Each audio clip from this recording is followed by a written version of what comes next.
So let's talk about another film that was bent over in the best way possible by the Motion Picture Production Code that a lot of people have been actually asking me to talk about. Mildred Pierce is a fantastic film with a great performance by Joan Crawford. And they changed the whole ending because of the Motion Picture Production Code. Now this remake of the actual source material, this is gold. This I would recommend watching. I do recommend watching the older Mildred Pierce, but this Kate Winslet, Evan Rachel Wood mother-daughter casting was actually elite. But we're talking about Joan's version from 1945. The one that she won this award for. Okay. This is Mildred, last name Pierce, as you may have suspected.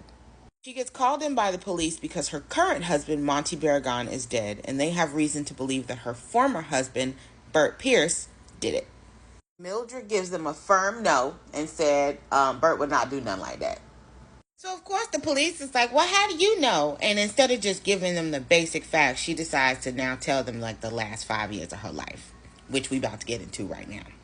So, Mildred was unhappily married to Bert for a little minute, which is in part because Bert believes that Mildred loves his 2 daughters more than him. Yeah. But okay, Bert. So, Mildred has 2 daughters. Kay is a sweet little 10-year-old tomboy, and Vita, quite frankly, is a 16-year-old bitch. Vita has it in her head for some reason that she's supposed to be like this socialite debutante. And so the fact that her mother is working at all makes Vita treat her mom like crap. So after Mildred and Bert get into a fight over Bert's mistress Maggie Biederhoff calling the house, they separate. So now Mildred needs another job. So she gets a secret job as a waitress because she don't want to shame her daughter. Vita finds out and talks crap about her mom.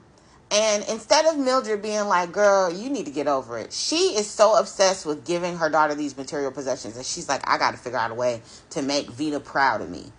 Kay don't have no problems. It's just Vita. So my girl decides she's going to buy her own restaurant. So she ends up meeting Monty Barragan, an almost broke-ass socialite who has property that she wants to buy. So he gives her use of the restaurant in a sort of rent-to-own capacity, I think. And one day, while she getting it all ready to go, look at that leg. Monty shows up and asks her if she wants to go to the beach. And Bert got the kids that weekend, so she like, yo. Child, she come back. Bert done had to take the kids to Maggie Biederhoff house. Because my little boo Kay done got pneumonia and died. So now you know my girl is obsessed with Vita. Now it's her only daughter left. So she calls her homegirl Ida, who she used to work with at the restaurant. We love Ida, by the way. And they start making bank. So much bank that they're able to buy that property and then buy other properties so that they can make a chain of restaurants. Now Vita, who is overwhelmingly obsessed with money and status, meets and marries some rich dude named Ted Forrester. Vita's excited, her mama's excited, Ted Forrester's mama is not excited. And she's like, nope, y'all gotta reverse that. By the way, this is Wally. Wally is friends with Mildred, and he is very good for getting things done, but you also don't trust Wally. He's that kind of guy. Anyway, Mildred and Vita sit down with Ted and his mama, and Vita's like, well, FYI, I'm pregnant. So if you want us to not be married anymore, you need to pay me. They agree on $10,000. Now, this conversation is the first that Mildred is hearing of Vita being pregnant, so now she is very concerned about her coming grandchild. Vita is not pregnant at all. She lied to get that money, and Wally helped her lie to get that money. Mildred slaps Vita, tears up that $10,000 check, which is like $250,000 today, and kicks her out the house. So Bert calls Mildred one day and offers to take her to dinner. And Mildred's like, I hope he's not trying to get back with me or nothing. He just ain't know how to tell Mildred that they don't work at a nightclub now. Because apparently back in them days, this was like 2 steps away from being a hoe.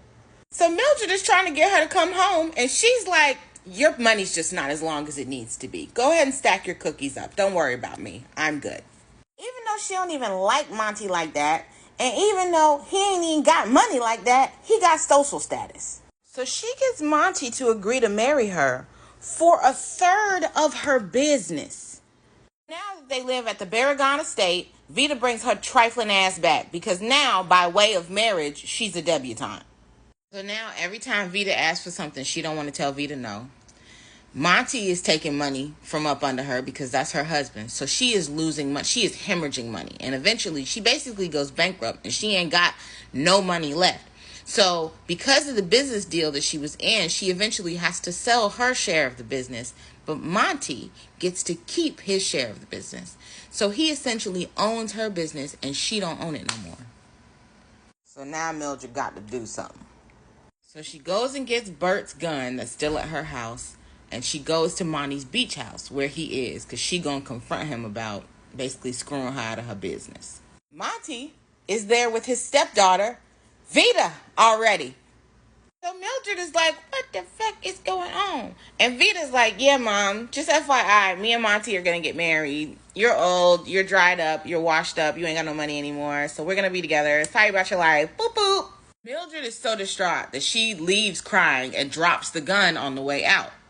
After Mildred leaves, Monty is like, Vita, what the fuck is you talking about? I'm not marrying your gold-digging hoe ass. What? So Vita picked up that thing and did her big one. So now Vita come calling Mildred like, I did a oopsie, please come help me, Baba, please. And Mildred, of course, she is trained by her daughter and come running back. So she calls over Wally like, oh my God, look what happened. But then also calls the police so she can try to frame Wally. So they catch Wally while he's running, but they figure he ain't got no motive, so they let him go. But it's Bert's gun. It's Bert's ex-wife's new husband. And Bert got issues with Mildred. So there's lots of motive there. And he also will not deny it. Now, like I said, this girl been telling this story in the police station the whole time. So basically, at this point, she has admitted that Vita did this crime. They done already arrested Vita. They just needed somebody to admit to the crime. And if Vita wouldn't admit to it, Bert wouldn't admit to it, so they just got Mildred to tell her whole little life story, child. Mildred apologizes to her daughter. And her daughter's like, yeah, I'll be fine. I'll be all right. And Mildred walks outside with Bert, and they walk off into the fog. The end.